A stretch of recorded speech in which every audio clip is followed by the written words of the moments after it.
እኔ ደረሰኝ ጥያቄ የሚለው በውጪ ምንዛሪ እጥረት የቆሙ ፋብሪካዎች ብዙ ናቸው እውነት ወይስ ሐሰት ይላል።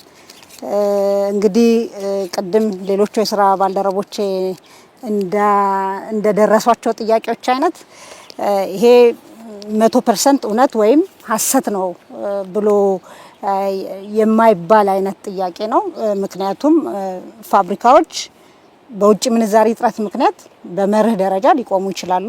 ግን በርካታ ጉዳዮች ይኖራሉ አንድ ፋብሪካ ስራ ሊያቆም የሚችልበት ምክንያት ማለት ነው። ግን የእውነት በእኛ ሀገር አሁን ባለንበት ሁኔታ በተለይ አሁን ዶክተር ኢዮብ ያነሳው የተሟላ የማክሮ ኢኮኖሚ ሪፎርም በዋናነት በጣም ትልቅ መዋቅራዊ ችግር የነበረውን የውጭ ምንዛሪ እጥረትን ከታች ለመንቀል የተደረገ በመሆኑና በዛ ምክንያት እንግዲህ ባለፉት 6-7 ወራት እንኳን ሪፎርሙ ሙሉ በሙሉ ከተደረገ በኋላ የታየው የውጭ ምንዛሪ አቅርቦት በኢኮኖሚ ውስጥ ይሄ ነገር እየተሻሻለ የውጭ ምንዛሪ ሁኔታ እየተሻሻለ ያለ መሆኑን ያመላክታል። ግን ቅድም እንዳልኩት አንዳንድ ፋብሪካዎች አንዳንድ ኢንቨስትመንቶች የውጭ ምንዛሪ ስለፈለጉ ብቻ ላያገኙ ይችላሉ።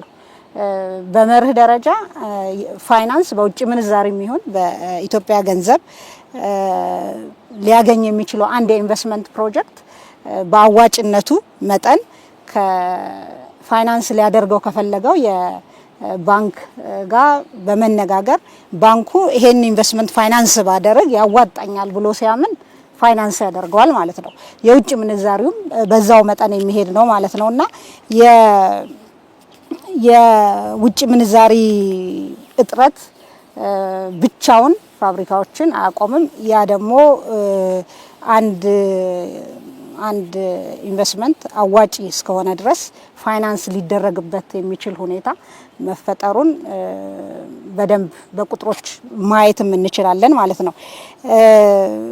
ይሄን ጥያቄ በደንብ ስንመረምረው የውጭ ምንዛሪ ፍሰት ምንጮች እንዴት ነበሩ ባለፉት ነው በ2017 የመጀመሪያ 7 ወራት በተለይ ደግሞ የማክሮ ኢኮኖሚ ሪፎርሙ ከተደረገ በኋላ ያለው የሚለውን ብናይ በሸቀጦች አንዱ እንግዲህ የውጭ ምንዛሪ ግኝት በአንድ ሀገር ውስጥ የሸቀጦች ኤክስፖርት ነው። የሸቀጦች ኤክስፖርትን ከአምና ጋር ስናወዳድረው በ102% ጨምሯል በ7 ወር ውስጥ ማለት ነው። ይሄ እንግዲህ ከእጥፍ በላይ ዘንድሮ ሸቀጦች ወደ ውጭ ልከን የውጭ ምንዛሪ አግኝተናል ማለት ነው። ስለዚህ በገበያ ውስጥ የውጭ ምንዛሪ አቅርቦት በዚህ ምክንያት እንኳን የተሻለ ነው። ሬሚታንስን ከውጭ ሀገር ኢትዮጵያውያንና ትውልደ ኢትዮጵያውያን ለቤተሰቦቻቸው የሚልኩትን ገንዘብ ደግሞ ስንመለከት ከአምና ተመሳሳይ ወቅት በ14 በመቶ ጨምሯል። ይሄም ከአምናው የተሻለ የውጭ ምንዛሪ አቅርቦት በገበያ ላይ እንዳለ ያሳያል።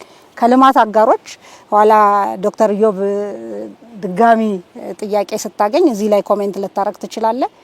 ትልቅ ለውጥ ነው ያለው ከልማት አጋሮች የመጣ የውጭ ምንዛሪ ማለት ነው። በ7 ወሩ በ8 ወሩ ብቻ 3.9 ቢሊዮን ዶላር አካባቢ ከአምና በእጅጉ የበለጠ የውጭ ምንዛሪ ግኝት አለ።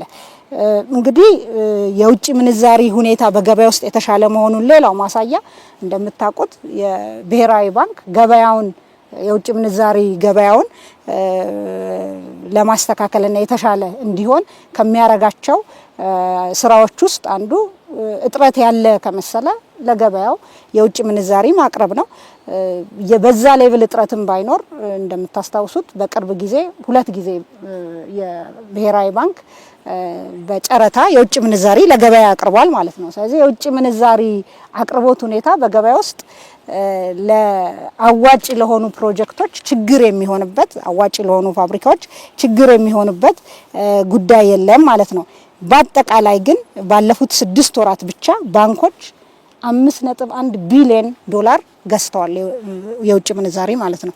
የሸጡት ደግሞ 4.4 ቢሊዮን ዶላር ነው። ስለዚህ አሁን በባንክ ስርዓታችን ውስጥ ትርፍ የሆነ 720 ሚሊዮን ዶላር አለ ማለት ነውና ቅድም እንዳልኩት እጥረት አሁን ጥያቄ መሆን የለበትን ማለት ነው። ሌላው ከውጪ ምንዛሪ አኳያ የካፒታል እቃዎች ለፋብሪካዎች የሚሆኑ ማለት ነው ግብአት ጥሬ ዕቃ የሚሆኑ ከአምናው ስናወዳድረው በ20 በመቶ በላይ ጭማሪ ያለው ዘንድሮ።